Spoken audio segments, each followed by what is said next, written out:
Well, good afternoon. My name is Tim O'Hearn. I'm the Schuyler County Administrator. I guess I'd like to start by clarifying that this isn't necessarily a press conference, as has been reported. This is simply my office's response to the numerous media inquiries that have been coming in since the announcement this morning relative to the Woodstock 50 event. So rather than conduct interview after interview, it seemed to be more expeditious to hold one meeting, so to speak, to share information from the county perspective and answer any questions that you may have. And I will say that at this point, information is very limited. I'll preface any questions or further comments with the fact that late this morning I was contacted by representatives from Dentsu who indicated that for reasons known to them, they were going to be canceling the Woodstock 50 event scheduled for this August. They also expressed gratitude for all of the assistance that has been supplied both by New York State, the county, as well as other local agencies and governments in planning this event. Those efforts have been significant and in great detail, and they did appreciate all the effort put forth locally. Beyond that, as to reasons and any other explanations, would be speculation on my part. So I'm really here to share with you what we know, and as you've heard, it's not a lot, but I have been notified that the event is canceled at this point, and beyond that, I'll answer any questions that you may have to the best of my ability. Have you had any contact with Michael Lang? I have not. Have you tried to reach out? I have not. How far along the process was the county working on getting its mass gathering permit? The county legislature was scheduled to review the environmental assessment form at their meeting this Wednesday. They will be required to issue a determination relative to the State Environmental Quality Review Act. That was scheduled to take place at the May meeting. The legislature would have been doing its due diligence this Wednesday on that. The State Health Department, as you're aware, did receive a permit application that pretty much mirrors all the information that's requested by the county, but the State Health Department's temporary permit was necessary to be issued for ticket sales to commence. They received that application on April 15th, and we're in the process of reviewing it. The status of that review, I'm not privy to. I will say on the permit side that we've had numerous and lengthy discussions from the inception of this process, both at the local and state level, with the production team and promotion side. They've been very positive, productive discussions. The production team has been outstanding to work with, and never at any point was there any indication that there wasn't the capacity to meet the necessary requirements for the ultimate issuance of a mass gathering permit. So we were, as you can imagine, very disappointed with the notification today, but at the end of the day, we have to respect the decision made by their team. And what's the process from here on with notifying all the artists and everybody else involved in this process? That I really can't address. We're not involved in that part of it. And please understand that both from the county and the state side of this, we were the recipients of information that was certainly requested on our part, and from that a determination would be made ultimately whether an event of this magnitude could be held safely and have with sufficient infrastructure to support whatever the number of attendees would be for the mass gathering.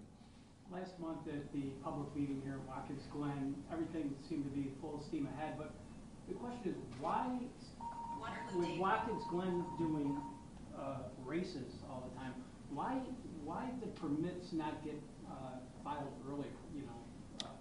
Well, it seemed like it was last minute. Because of the potential, the iconic nature of this event, the legislature felt more comfortable dealing with this separately, and where on an annual basis, the mass gathering permit for all the events at Watkins Glen International is handled in one application.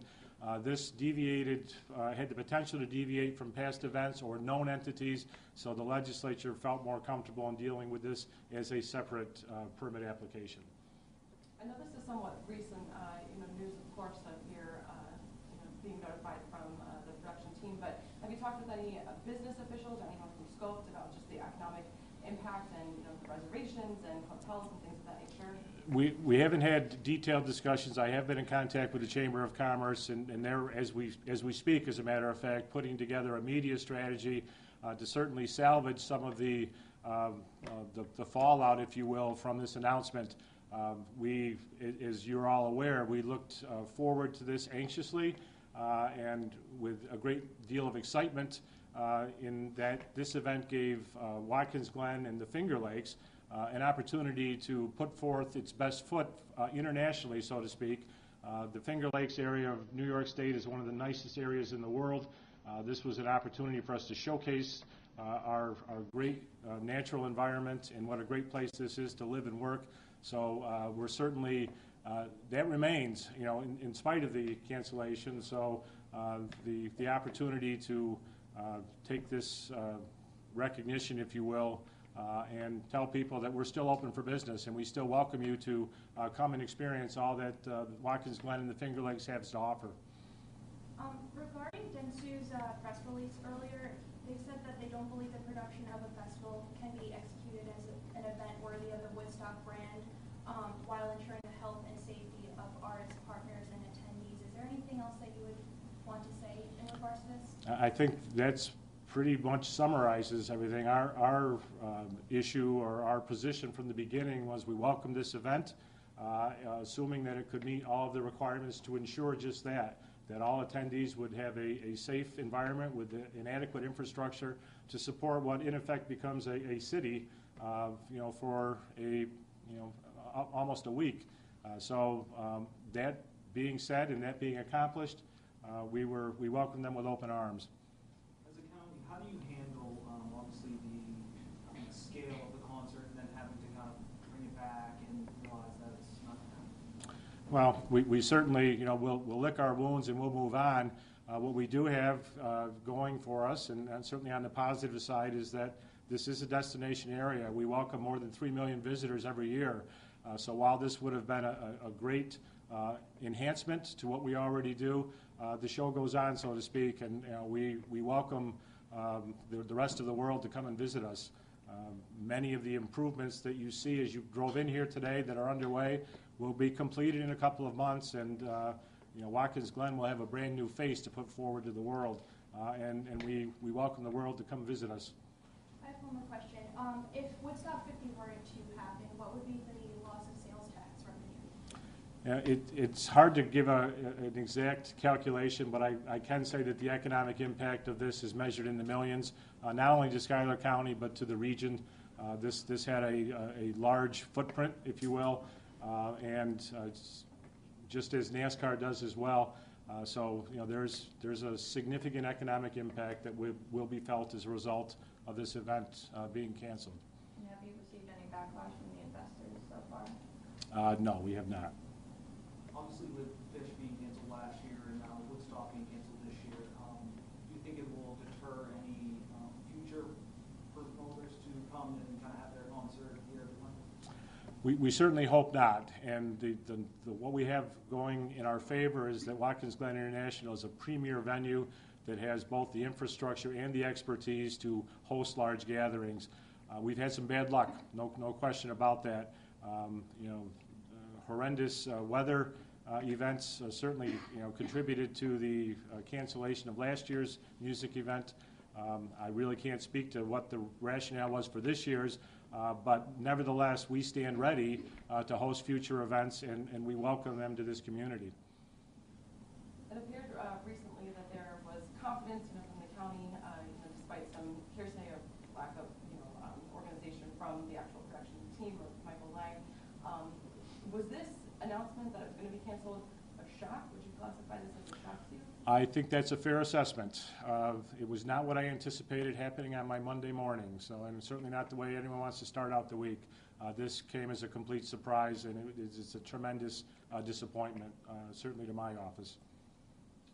If down the road, if there's any future potential for this to somehow get revived and have a second chance, is the county willing to have future discussions about still having this come here? Well, certainly the county's position has not changed, and if all the requirements can be met, we welcome this or any other event, to come into our community. Being practical, though, at this late date, it'd be unlikely that a change in game plans would be able to accomplish all of the necessary requirements to issue both state and local permits. You said it was a shock. Was there a lack of communication in this planning process? No, I would say the planning process up until now has been outstanding. The production team has been first class to work with. We've worked with Superfly very closely for months now, and there have been daily, if not weekly, conference calls, from all of involving the affected stakeholders at the local and state level. I will also say that New York State has put forth a tremendous amount of effort and deployed a tremendous amount of resources to assist in the planning process for this. We have had tremendous support from our state partners and certainly all of our local agencies. And the communication has been very strong, I would say. Was there anything that jumped out to you in the process? Obviously, them putting in the mass gathering permit and everything like that. Was there anything along the way that kind of jumped out to you or that surprised you? There's nothing that I could put my finger on and say this should have been done differently. I think that we communicated at the onset what would be necessary to achieve the end goal of hosting a concert or a festival.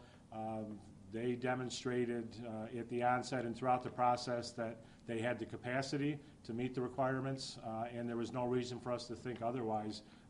All of the submissions to date have been either close to complete or complete into what would ultimately be needed for a mass gathering permit. So there was a very good effort put forth from the production side to meet the needs and ensure a safe and enjoyable event.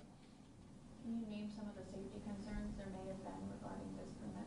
Well, there aren't any safety concerns that are unique to this permit. They would be the same for anyone, and they would involve infrastructure such as water and wastewater, traffic, security, ingress and egress, emergency evacuation routes. Basically everything that you can imagine would go into equated with constructing and hosting a small city for 3 to 5 days. So anything that you would need to ensure the needs of the public are met as well as the safety of the public insured is all taken into account in the permitting process. But there was nothing unique about this permit as opposed to any other mass gathering permit that Watkins Glen International has successfully applied for each and every year. Have you had any contact with any of the legislators regarding this? I've been in contact by email. I've had a couple of phone calls, but there's not been a lot of discussion so far. I think this took everybody by surprise. Some may not even have gotten the notification yet either. So right now you guys are just waiting to hear more from Michael Lang about finding another backer to replace? Well, at this point, unless we hear otherwise, our assumption is that the event is canceled. Okay. Moving forward, what do you say to the hotel owners and the inn owners and everything like that who are kind of preparing for roughly around 100,000 people? Well, we certainly share in their disappointment. What we do take some comfort in is that because of this area being a destination, as vacancies occur as a result of this, there's likely lines of people waiting to take their place. So this is a peak time of year in August to be here.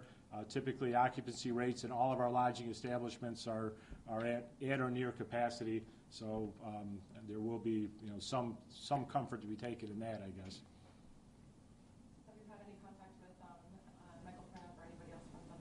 I have not. We have not any discussions as of yet. So.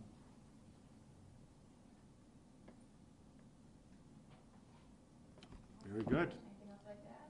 No, I think you've pretty much covered everything. And as I said, this wasn't my show. This is your show. So I'm happy to answer questions. So. Okay. Thank you. Thanks for coming. Nice to see everybody. So.